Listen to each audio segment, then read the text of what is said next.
안녕하십니까. 정성산TV입니다.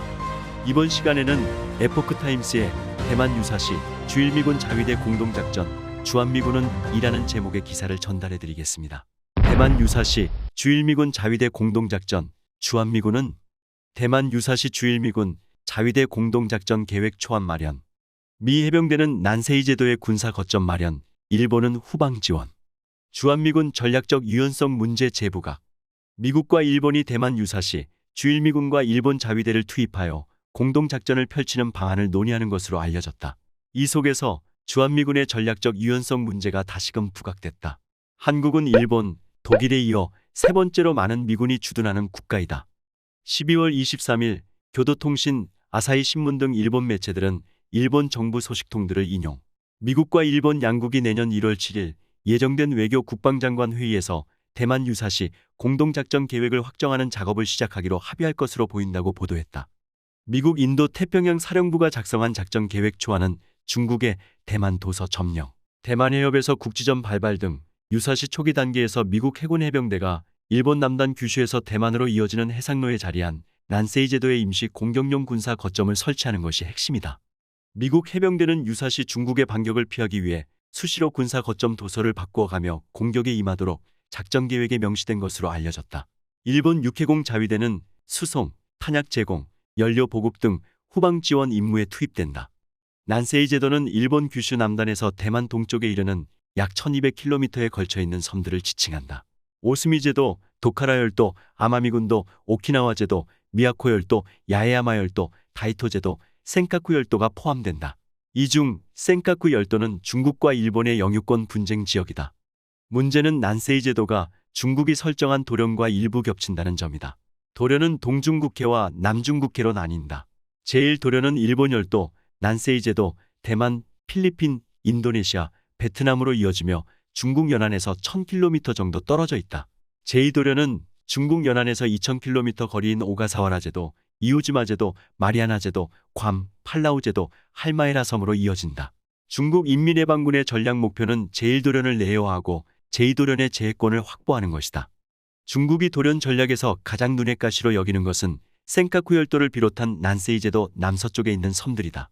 중국이 태평양으로 진출하려면 대만에서 북동쪽으로 150km, 오키나와에서 남서쪽으로 300km 떨어진 센카쿠 열도를 비롯해 난세이 제도의 남쪽 섬들을 지나가야 한다.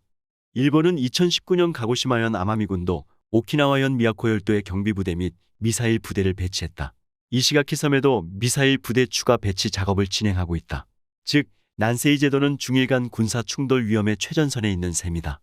미국과 일본이 공동작전 계획을 준비한다는 사실이 알려진 것은 지난 2005년이다. 당시 일본 언론들은 미국과 일본이 2002년 작게 505를 통해 한반도 유사시에 대응하는 계획을 논의했는데 이번에는 대만 유사시에 대응하기 위한 계획을 논의할 것이라고 전했다.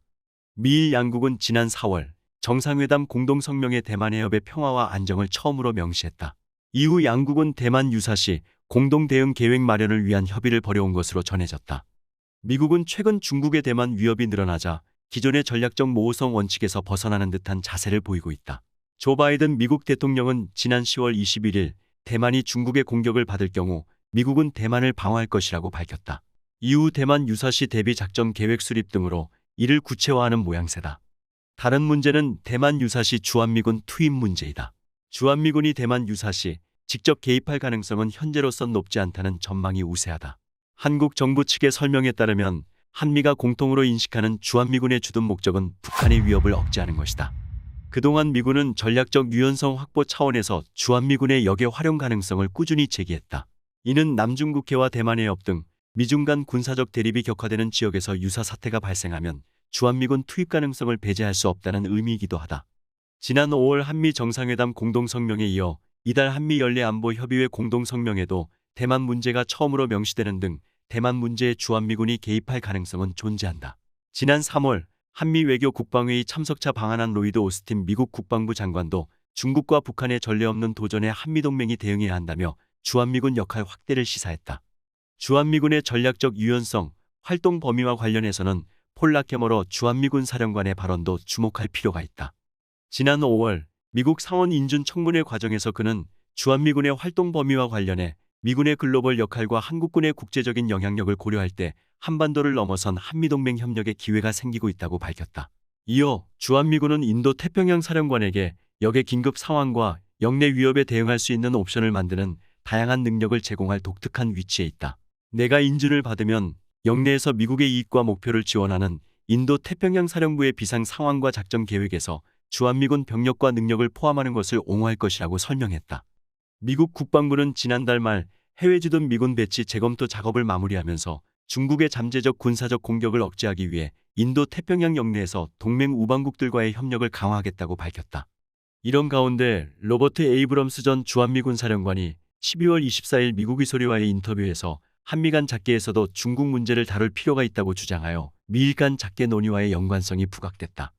그런데 정작 문제는 미 국방부의 고위관리들은 대만 유사시의 군사작전 투입에 문재인 정권의 한국군은 배제했다는 사실이다. 미 국방부 고위관리는 문재인 정권의 한미연합훈련 축소, 북한 김정은과의 9.18 남북군사합의, 중국 공산당의 문재인 정권의 과잉적 협조 등 여러 가지 이유를 들어 사실상 문재인 정권의 국방부를 대만 유사시 작전에 배제했다고 밝혔다. 이것은 유사시를 가정했다는 전제이긴 하지만 미국과 일본, 호주와 인도, 나아가 대만까지도 인도 태평양 전략에 참여시키려는 미국 정부가 대놓고 문재인 정부의 국방부를 패싱했다는 논란으로 이어지는 매우 심각한 문제이다. 전 주한미군 사령관들은 연일 문재인 정권의 종전선언과 한미연합훈련 축소에 대한 문제를 워싱턴과 미국 방부의 이슈로 부각시키는 발언을 내놓고 있다. 미 국방부 기관지 성조지 뉴스는 미 국방부, 문재인 정부의 국방부 최하위 점수라는 기고문 기사에서 인도 태평양 전략의 신군사동맹 포럼에서 한국 정부의 국방부는 반대 군사동맹의 막대한 저항에 직면했다고 밝혔다. 한미동맹 역사에서 문재인 정부의 국방부가 역대 최하위 점수를 받았다는 것이다. 그만큼 미 국방부는 작정하고 문재인 한국 정부를 패싱했다는 견해이다. 왜 미 국방부는 문재인 정부의 국방부를 외면하고 있을까? 이유는 전 한미연합사령관 겸 주한미군 사령관이었던 로버트 에이브럼스의 발언에서 확인된다.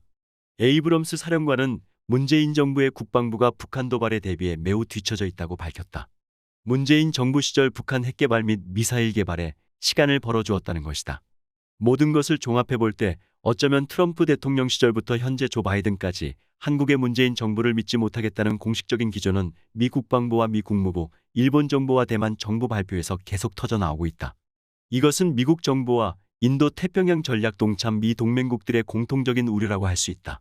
이에 대한 문재인 정부의 공식적인 반응은 보이지 않고 있다. 워싱턴 정가에서는 한국의 대선 이후 인도 태평양 전략의 우호적인 한국 대통령 탄생 이후 대만 지역의 전략적 군사적 개입 문제를 논의한다는 견해가 팽배하다. 지금까지 미국 작심했다. 문재인 정부의 국방부, 미 국방부는 철저히 외면했다라는 내용을 전해드렸습니다. 정성산TV 좋아요, 구독, 알림 설정 부탁드립니다. 감사합니다.